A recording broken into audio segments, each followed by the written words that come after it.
Do you know how old he was when he gave birth when Sarah, his wife, gave birth to their son Isaac? Sarah was 90 years old. Abraham was 100 years old when he gave birth to Isaac. So Sarah was barren. She couldn't have children.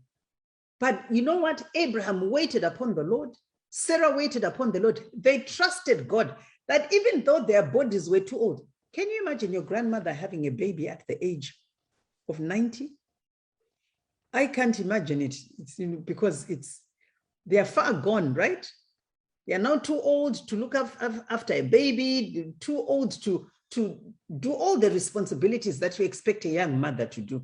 But that's with the trusting in God. Abraham trusted God that God had made a promise to him that he would be the father of many nations, that he gave him a promise that he would be a blessing to the nations.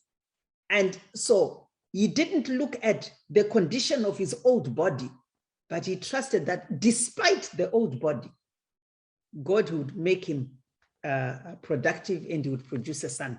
So we come across the Bible scholars tell us that there were 10 different tests that Abraham went through that God used to test him. So if you are a partaker of a covenant, God is going to test you. Faith requires testing. So just like in a few weeks, I'm so glad that you will be taking over the prayer platform. Thank you very much. I love that. Some of you will be writing your exams. That will be the period where you're going to be tested. Were you actually listening in class or not?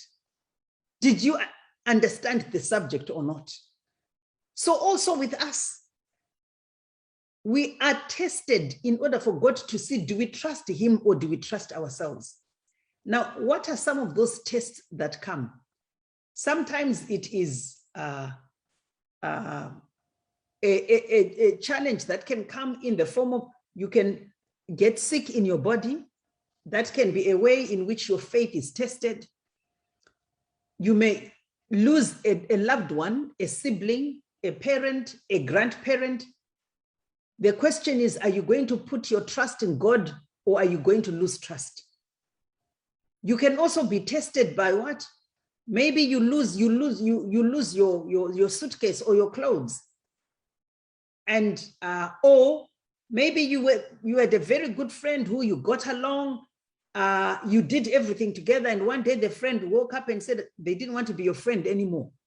So some of those disappointments, sometimes it's you were hoping to pass and go to university, and guess what happens? You write the exams and you don't pass. Or for some of you who may be writing grade 7, you are hoping to go to a particular school for Form 1. You go and write the entrance exam test and you are told, sorry, you have not qualified to join the school. So all those challenges are part and parcel of life. I want you to remember one thing. You know, I learned it when I was maybe around 30, 31. I wish somebody had emphasized it to me earlier, but it's something I've taught my children. Life will always have challenges. Tell your neighbor, in life, you will always have challenges. So when you go through challenges, don't say, why me? Why not this one? Why not that one? Life, as long as you are here on earth, it's about challenges. But thank God we have been given the word so that by faith, through the promises, the covenants that God has given us, we will be able to to overcome. So the covenant that God made with Abraham is very, very important, because it is through that covenant that us, now when I say us, I'm talking about Christians or believers, that it was through Abraham that the Messiah came, okay? That the Savior, Jesus Christ, came. Now, without Jesus, we cannot be partakers of that covenant. Do you know that? You cannot be, without Jesus, you cannot be a partaker of the Abrahamic covenant. You can be a beneficiary of the Noah covenant. That is possible. You're also a benefactor and enjoy the full benefits of the Adamic covenant. That's why you don't need to be a Christian to give birth, to multiply, to subdue the earth. Non-believers, we have many non-believers who tell you, they climbed Mount Kilimanjaro. They climbed Mount Everest. They defied the odds. Why? Because that nature God gave us, whether we believe in him or not, it is a nature to dominate, to subdue, to have authority. It has been given to each and every human being because we are all created in the image and the likeness of God. That's why you see some people, some nations are so successful. There are people who are innovators who are doing amazing things on the basis because they have that nature that God has given them to subdue, to multiply, to have dominion. All those things have been given to everybody. However, the one where you have a relationship with God, where you are a blessing, where you are a blessing to the people who you live with, the Abrahamic covenant is only either for if you are a Jew. Now, what is a Jew?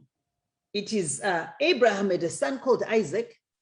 Isaac gave birth to Jacob and to Jacob. Jacob had 11 sons, sorry. And through Jacob came the 12 tribes of Israel. So they became 12 because God took Joseph, who had 2 sons, Ephraim and Manasseh, and he formed that into 2 tribes, and they became 12 tribes. So those are called the sons of Jacob, or the children of Israel.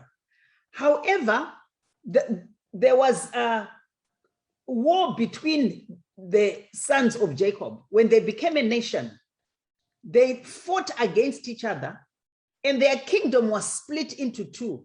One called Israel, and the other one, those who belong to the house of David, the house of Jude, became a separate nation.